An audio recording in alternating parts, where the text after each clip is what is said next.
Hey guys, it's Tim, another weekly video. What the heck am I doing? Alright, I got a whiteboard right here, and I got the camera set up awkwardly up there, and I don't even know if you can see me. But I thought, people are always asking me, how do I come up with my ideas? How do I design games? Like, what's that process like? And I thought, since we've just done 3 prototypes, this would be a really good point to explore how we did all 3, because we did each in a really different way.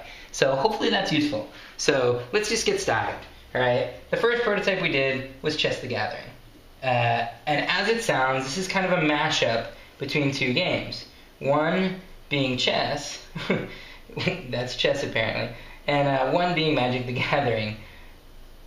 And so I think what you do when you mash up genres or games like this, sometimes you do it sort of purely like they did with Puzzle Quest, where it's like, alright, let's take a match 3 game and an RPG and mash them together. And other times what you do is you take a game that you like and you say, wouldn't it be cool if this had spatial combat instead of just playing cards out?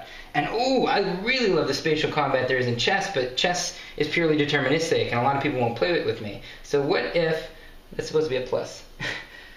So what if, I either put this into that or this into that? And sometimes that's an easier way to think about it. I think that a good example of this, sort of in a weird way, is Prison Architect that I'm playing lately, which is basically taking a sim game and throwing in a new theme, which is, dealing with prisons and stuff like that. So I think the real benefit of a method like this is that you have this sort of roadmap. Now, it might not be an exact roadmap because you've got these 2 genres or these 2 games and you don't know exactly how to combine them, but at least you can look at each game and see what works and what doesn't and kind of try to figure out from that the path that you're on. So, what's the second game? The second game is The Last Shadow. So, in The Last Shadow, I just started really simply with a base mechanic, right? That mechanic was it's really fun to ricochet off of things.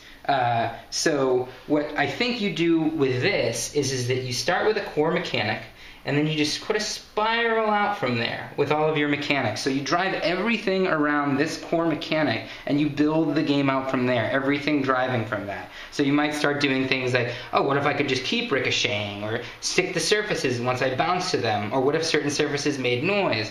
And you might find the genre from this. Like I felt like this game was a good stealth action game because of the indirection and sneaking around and stuff like that. So I think the Braid is a really good example of this, where you took the core mechanic of rewinding and messing with time, and then you just kind of keep exploring that space, but try to always stay focused on that singular mechanic, and that should drive everything. So that's kind of a good thing as well. So the third game. What's the third game? Duskers. So Duskers, I'm starting to realize, is a game more about a feeling. All right?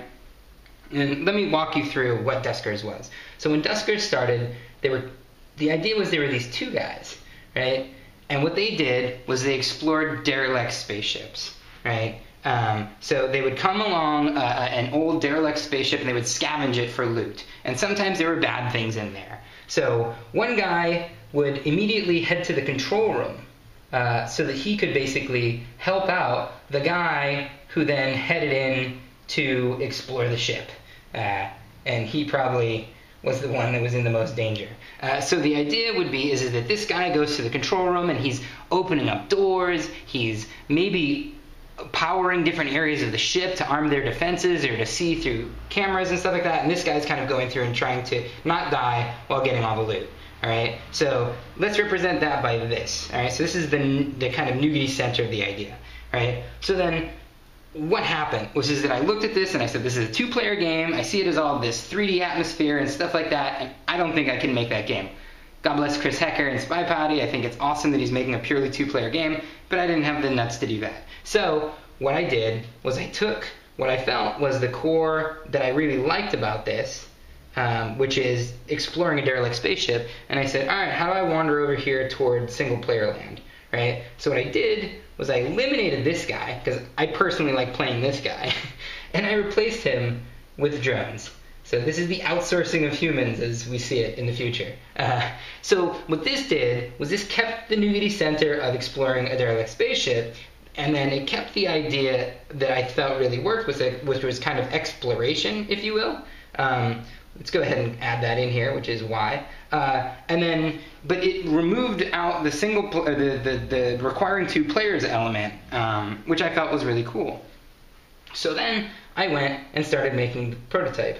You have a spaceship, you have, and you dock, and you have all these rooms in this giant derelict spaceship, right? And then what I decided would be really fun is if so now it's kind of exploring, it's kind of like a dungeon crawler, if you will, but what if there were all these enemies in here? And when you were exploring, if you happen to open up a door, they would try to get back to your spaceship, right?